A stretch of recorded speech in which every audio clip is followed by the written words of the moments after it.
Alors nous sommes arrivés d'Af Kaf de Sanhedrin, d'Af Kaf pour le Shabbat 13 Av Menachem. Nous sommes à la 17e ligne, la nouvelle Mishnah Matnitin. Met Lomet, on parle donc toujours du roi. Met Lomet, si le roi il a un mort dans sa famille proche pour lequel il doit s'endeuiller, la Mishnah a dit Eno Yosem Petach Paterin Shelo. Il ne sort pas de la porte de son palais donc pour aller à l'enterrement. Rabbi Yehuda Omer Im Roselase Taharamita Yose.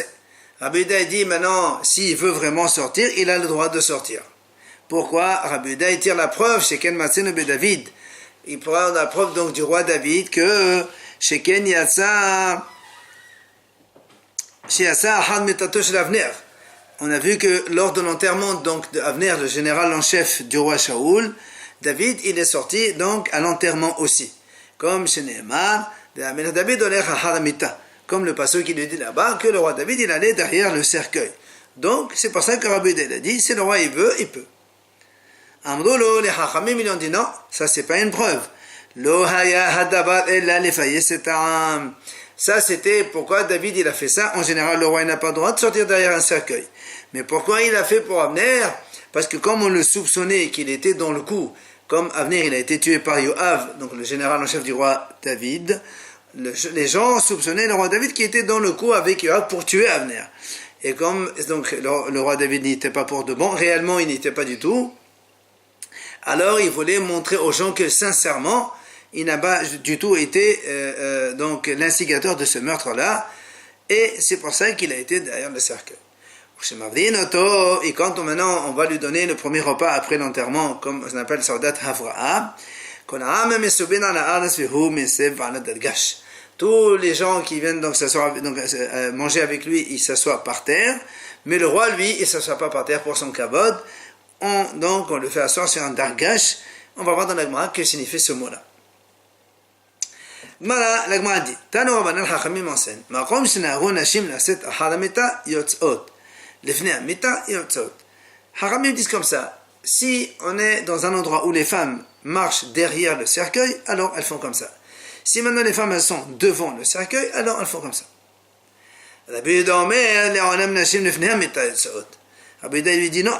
Rabbi Yehuda dit toujours les femmes elles sont devant avant le cercueil, pas derrière. Pourquoi? Comme on a vu tout à l'heure, on a dit David lui il était derrière le cercueil de Avner. Donc c'est sûr que si David il était derrière le cercueil, il ne va pas se trouver avec les femmes, donc les femmes elles étaient devant le cercueil. C'est la preuve de Rabbi Yehuda. Amroulo, les Hachamim lui ont dit Rabbi Yehuda, ça c'est pas une preuve. Le Hayadavar, il dit non, encore une fois, ça c'était parce que David il voulait donc réconforter, donc se réconcilier avec le peuple et leur montrer qu'il était du tout, donc il était sincère, il n'a jamais participé à ce meurtre-là. David aussi ben ha'anashim, ben hanashim. Oui, c'est ben hanashim, ben hanashim. Donc qu'est-ce qu'il faisait David? Il était avec les femmes, il se mettait avec les femmes pour montrer que lui, il faisait le deuil. Il pleurait pour la mort d'Avner, donc il n'était pas du tout donc responsable de cela. Et après, il allait chez les hommes, et les femmes et les hommes, ainsi de suite, pour montrer aux gens donc son intégrité dans ce meurtre-là.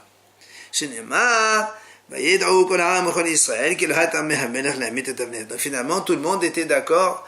Les Bnei Israël, ils ont tous compris que vraiment, le roi David n'était pas du tout dans ce meurtre donc de Avner. Darash Rava il explique. Pourquoi le pasuk il dit David. Quand il y a marqué que le peuple est venu pour les Havrot et David, c'est-à-dire lui donner le repas donc des endeuillés, c'est marqué les Hachrot. Les Hachrot, c'est-à-dire carré, le retranché. Alors pourquoi il est marqué comme ça et on lit les Havrot? Alors il explique Rava, Bethila les Hachroto. Au début, ils sont voulu le tuer parce qu'ils croyaient qu'il était donc responsable de la mort d'Avner, du meurtre d'Avner. À la fin, ils ont tous compris que David n'était pas du tout responsable de cela, et donc ils sont venus lui donner le repas des endeuillés comme tout le monde.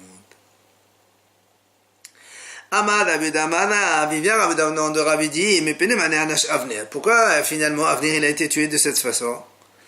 Alors il répond, mais il aurait dû gronder Shaoul quand Shaoul il a fait tuer tous les Kohanim, les 83 Kohanim de la ville de Nov. Donc Avner aurait dû l'empêcher, il ne l'a pas fait. Rabbi Ishaq lui dit non, il a grondé, mais Shaoul n'a pas voulu l'écouter. Ushnehem et les deux Hachamim, aussi bien Rav, Yehuda au nom de Rav que Rabbi Ishaq, ils ont appris ça du même pasuk. Lequel? Le pasuk il dit quand David Amelech il a fait des lamentations sur la mort d'Avner, il a dit est-ce que Avner il meurt comme comme ça un homme pas bien, Naval, quelqu'un de pas bien. Tes mains n'étaient pas liées, tes pieds n'étaient pas enchaînés. Alors il explique comme ça. Celui qui a dit que la faute d'Avner c'est qu'il n'a pas grondé le roi Shaoul. Voilà comment il dit le pasuk. Tes mains n'étaient pas liées, tes pieds n'étaient pas enchaînés. Pourquoi tu n'as pas empêché Shaoul de faire cela? Ah, puisque c'est comme ça. Ah, tu es tombé, donc tu es comme ça, de façon violente et donc vulgaire. Celui qui a dit, Rabbi Ishaq qui a dit que Béhémet, Avner, il a grondé, mais Shaoul ne l'a pas écouté. C'est David Amelech qui était en train de s'étonner dans ce passage. Il disait, est-ce que comme ça il doit mourir? Tes mains n'étaient pas liées et tes pieds n'étaient pas enchaînés. En fait, tout ça, c'est une forme interrogative. Pourquoi tu es mort de cette façon puisque tu as grondé?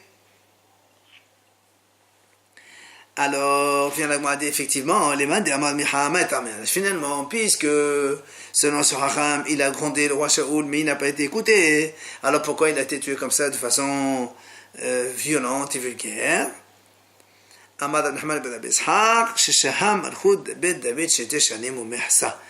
Et Rav Nachman il répond tout simplement parce que il a retardé le royaume de David de 2 ans et demi. Effectivement, quand le roi Shaoul et Niftar est décédé, c'était David qui devait prendre la succession. Qu'est-ce qu'il a fait Avner?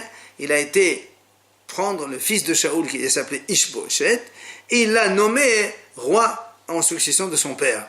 Et donc il a empêché David de prendre le règne à ce moment-là. Ça a duré 2 ans et demi avant qu'Avner ne vienne se rallier à David et d'être tué par la suite. On a dit dans la Mishnah, quand on vient faire le repas de Havra'a, donc premier repas après, donc de l'endeuil après l'enterrement, tous les bénis Israël ils s'assoient par terre et le roi il s'assoit sur Dargash. Vient la Gemara dit, Maï Dargash, c'est quoi ce Dargash? Amar Ola Asa Degadda. Ola il dit qu'en fait c'est un lit qu'on appelle le lit du Mazal, c'est-à-dire qu'un lit on laisse dans la maison, il est inoccupé, jamais personne ne dort dessus, c'est ce qu'on appelle le lit du Mazal. Amrou les Rabbanan les Hachamim ils disent à Ola, comment? Mais Kamede, qu'est-ce que c'est quoi cette explication que tu donnes? Est-ce qu'on pourrait comprendre que le roi qui s'est jamais assis sur ce lit-là, maintenant qu'il est mort, on va le faire asseoir là-dessus? C'est pas normal ce que tu dis. Alors, Matrif là-bas, il vient là-bas, il s'étonne lui aussi, il dit pourquoi? Quel est le problème? C'est quoi cette question? Voilà, regarde comment au niveau du manger. Jamais le roi il a eu besoin de quelque chose pour manger et boire. Et pourtant maintenant, tu vois bien maintenant que le roi donc, il a enterré un de ses parents, un de ses proches de la famille. Maintenant il ne peut pas manger son premier repas de son propre argent. Il faut que ce soit les gens qui lui donnent. Tu vois bien, donc jamais il a fait ça. Et pourtant maintenant ça on le fait. Alors là aussi, c'est pas une question ça. Et là, la Gemara dit, si tu veux poser la question, voilà comment on la pose. Dargash, c'est marqué, Dargash, c'est notre photo de la Zorfo. À propos, donc, on sait que quand un endeuillé, il est dans le deuil pendant les 7 jours, il dort donc par terre. Donc, il doit retourner son lit pour ne pas dormir sur son lit. Et là-bas, il y a marqué le Dargash, on n'a pas besoin de le retourner. Mais Zorfo, c'est-à-dire, on le met en vertical. Alors, il m'a dit, si tu me dis que maintenant le Dargash, c'est un lit, normal, mais qui donc est inutilisable, pourquoi on ne le retourne pas? Pourtant la Braïta a dit celui qui va retourner son lit donc parce qu'il est dans le deuil, pas seulement son lit à lui, tous les lits qu'il a dans sa maison, il les retourne. Alors donc ça aussi sur Asadigada, il aurait dû le retourner si c'est d'après toi ou là que ça s'appelle un lit du masal, donc il fallait le retourner. Alors le a dit non, pourquoi c'est quoi cette question? Peut-être que ce lit-là, c'était un lit qui est réservé à poser des choses dessus, pas pour dormir, mais poser des ustensiles dessus. Et la prétend scène, si le lit il était réservé pour poser des choses dessus, on n'a pas besoin de la retourner. Donc, il n'y a pas de question. On m'a dit donc si vraiment il y avait une question, voilà comment on pose la question. Rabban Shimon Gamliel Omer, Dargash matir kadvitin vihun nofel me'elav. Rabban Shimon Gamliel dit comme ça, le dargash, comment, quand quelqu'un il est dans le deuil, comment il fait? Il n'a pas besoin de retourner. Matir kadvitin, c'est-à-dire il défait les nœuds du lit qui sont le sommier qui est attaché sur le cadre du lit, et donc ça tombe tout seul. Alors, m'a dit, mais si tu dis que c'est un lit vraiment, il n'y a pas des anneaux dans un sommier qui est attaché sur le cadre du lit. Alors, il faut que ce n'est pas comme ça. Et là, c'est pour ça que le Mara ramène encore la réponse de Rabbi Nama. Il a dit, donc un hacham qui s'appelait Rav Hanifa, il m'a dit, lui, il se trouvait dans un marché des tanneurs, donc il savait comment ça se passait. Il lui dit que c'est Dargash, c'est un lit qui est fait en cuir, tout simplement, en cuir. Et alors, et donc, comme c'est en cuir, c'est pour ça que quand on mettait le sommier, le cuir, on le faisait donc des anneaux sur le cadre du lit. Et après, quand on veut le défaire, on défait les nœuds et ça tombe tout seul. Et on n'a pas besoin de le retourner. Il vient Rabbi Yirmiyah, au nom de Rabbi Hanan, il dit Dargash, c'est le gometoho. Quand on attache donc le sommet du dargash qui était en cuir sur le cadran du lit, eh bien les trous ils sont à l'intérieur du cadran. Par contre, mitta, c'est rogam al gaba. Mais quand c'est un lit, un vrai lit, eh bien, quand on attache le sommier sur les bords, donc le cadran du lit, on fait des nœuds sur les barres du lit carrément au-dessus. Alors, là, on a posé une question à l'objet, mais TV, qu'il est à partir de quand les objets en bois, ils reçoivent le Thomas. Et la Mishnah a dit dans Kélim là-bas,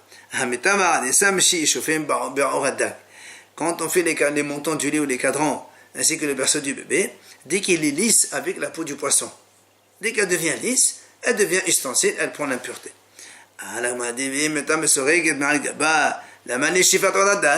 Si tu me dis maintenant que le lit, quand on attache le sommet, on le fait sur le montant avec des anneaux, alors pourquoi on a besoin de le lisser? Puisque de toute façon, il n'est pas visible à cause des anneaux, des nœuds qu'on fait du sommier sur le cadran. On n'a pas besoin de lisser le bois. Pourquoi faire?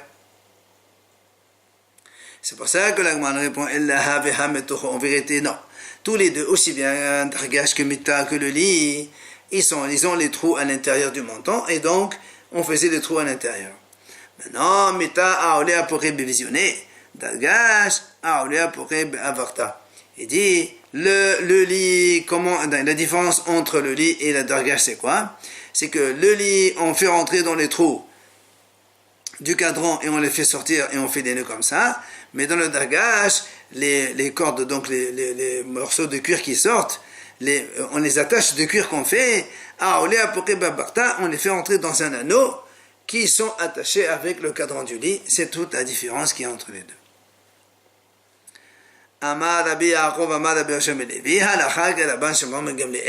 Comme quoi, le dargash, il est donc fait avec ces fameux anneaux. Et donc on défait les nœuds sur ces anneaux et le sommier est tombé, on n'a pas besoin de retourner le lit. Il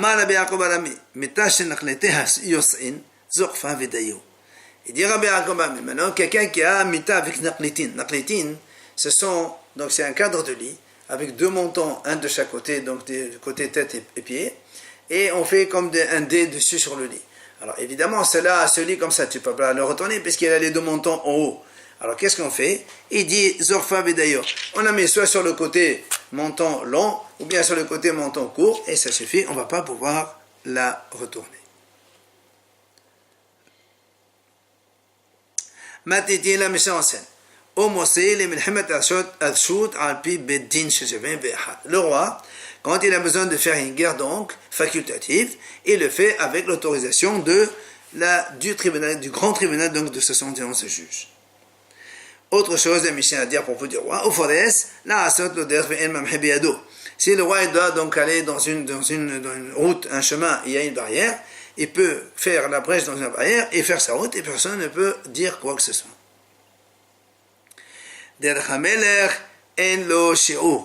Le roi, quand il fait un chemin, il n'y a pas de shi'ur, il fait ce qu'il veut, il trace la route comme il veut et il fait des brèches comme il entend.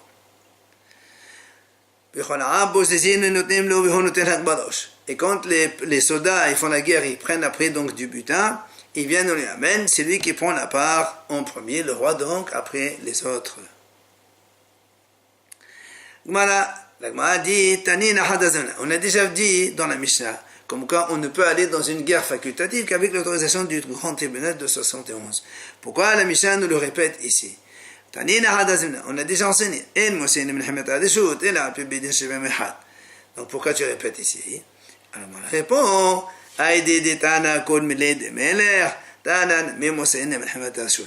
étant donné qu'on est en train de parler du rôle du roi, qu'est-ce qu'il fait et qu'est-ce qu'il ne fait pas, alors on te dit voilà une autre chose que le roi a fait, c'est d'autoriser ses soldats à aller faire des guerres facultatives.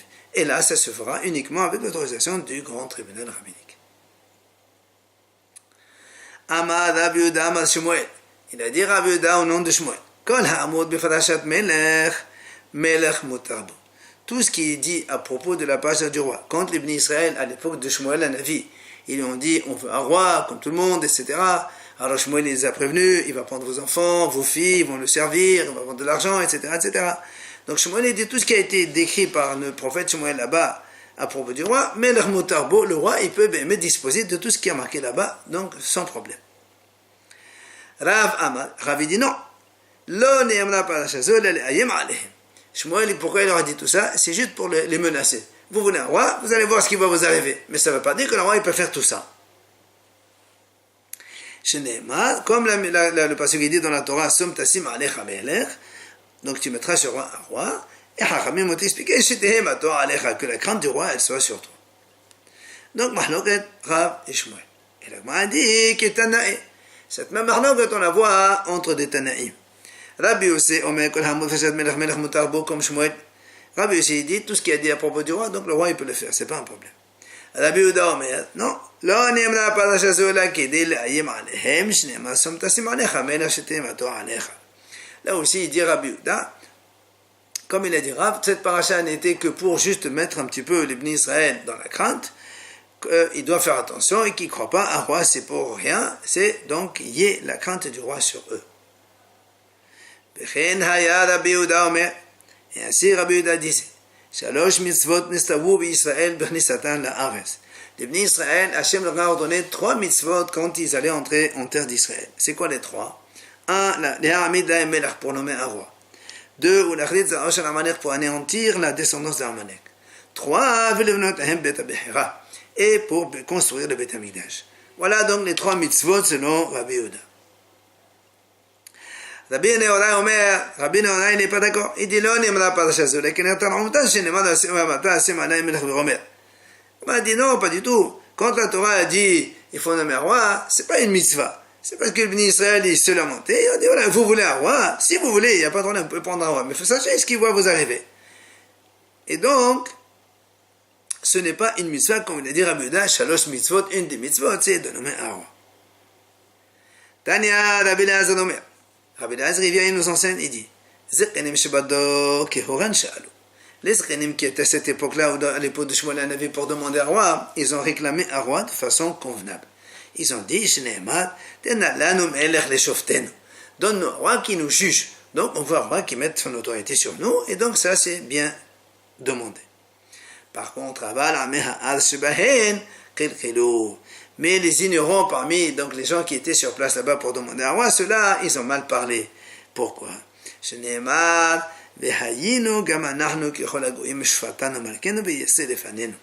Ils ont dit, on veut un roi, comme ça on est comme les autres nations, que notre roi il nous juge, mais que notre roi il va faire nos guerres. Et l'eau, c'est le roi qui va gagner les guerres.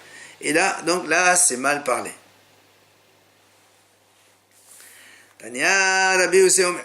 La Braïta ramène Rabbi Yossi qui enseigne. Shalosh mitzvot nustavus b'chnesatan la'aretz. 3 mitzvot, les Bnei Israël, ont été ordonnés quand ils entraient en Israël, en Terre Sainte. Donc là, Amid la Melech 1 pour nommer un roi. Ou la Chdetza Shar Amalek, deuxième mitzvah, donc d'anéantir Amalek. La troisième mitzvah, c'est de construire le Beth Amikdash. Seulement, il dit Rabbi Yossi, je ne sais pas par laquelle il faut commencer. Quels sont donc dans l'ordre ces 3 mitzvot, quel ordre il faut suivre? Et il répond. Mais quand le pasuk dit, Kiyad al Kessia milchama l'Adonai ba'amalek. Le trône d'Hachem, donc, comme il y a marqué Kessia, il n'y a pas Kissé, Yudke Vavke, il n'y a pas de Vavke, donc le nom d'Hachem et son trône sont incomplets jusqu'à ce qu'on n'a pas fait la guerre d'Amalek. Il dit Rabbi aussi, donc, parce que comme il y a marqué Kes, Ve'en Kissé el la Melech, Shene'emad Vayeshev Shlomo al Kissé Hachem le Melech. Donc, il y a marqué Shlomo il s'est installé sur son trône roi. Il y a marqué le trône d'Hachem. Donc, Kiyad al Kessia, ça c'est, après il y a marqué Melchaman Hachem Amalek. Donc, en premier, on sait que c'est nommer un roi. Maintenant, reste les 2 autres mitzvot. Encore, je ne sais pas. Est-ce que im lebnot lahem betabhala tehila ou leachdez za'ashar maner tehila? Maintenant, je ne sais pas quelle est la deuxième dans l'ordre. Est-ce qu'il faut d'abord construire le Beth Amikdash ou d'abord faire la guerre et anéantir la descendance d'Amalek? Et la Gemara répond, Kishehu Omer, Ve'niach lachem mekol oivechem. Hachem il va vous débarrasser de tous vos ennemis, etc. Et après, l'endroit que Hachem choisira pour faire résider sa shrina. Donc, Omer, donc on comprend ici, d'abord, donc anéantir la descendance d'Amalek en deuxième, et en troisième, construire le Beth Amikdash. Et la Gemara ramène d'ailleurs, Vechem be David Omer, la preuve, on l'a vu chez David, c'est marqué, David bebeto. Donc David, il est installé, donc roi dans sa maison. Après, il y a marqué, et Hachem l'a débarrassé de tous ses ennemis. Donc tu vois bien, la deuxième, c'est les ennemis. Et en troisième, c'est lorsque David est venu donc dire à Nathan le prophète, regarde, moi je suis installé dans un beau palais, mais l'Arche Sainte n'allait pas. Il voulait donc demander donc la construction d'un Beth Amikdash, et c'est pour ça qu'on voit donc cet ordre-là, le roi David, Amalek, et ensuite le Beth Amikdash en troisième. Et nous savons tous que finalement c'est pas David qui l'a construit, mais c'est le roi Shlomo, son fils. Amad Rish Lakish, il a dit Rish Lakish, au début, Shlomo, il était un grand tzaddik, il a régné à l'Ailonim, même sur les Malachim aussi. Comme c'est marqué, Shlomo, il était assis sur le trône d'Hachem. Ou la sauf, après que Shlomo Amelech, il a épousé des femmes étrangères, etc.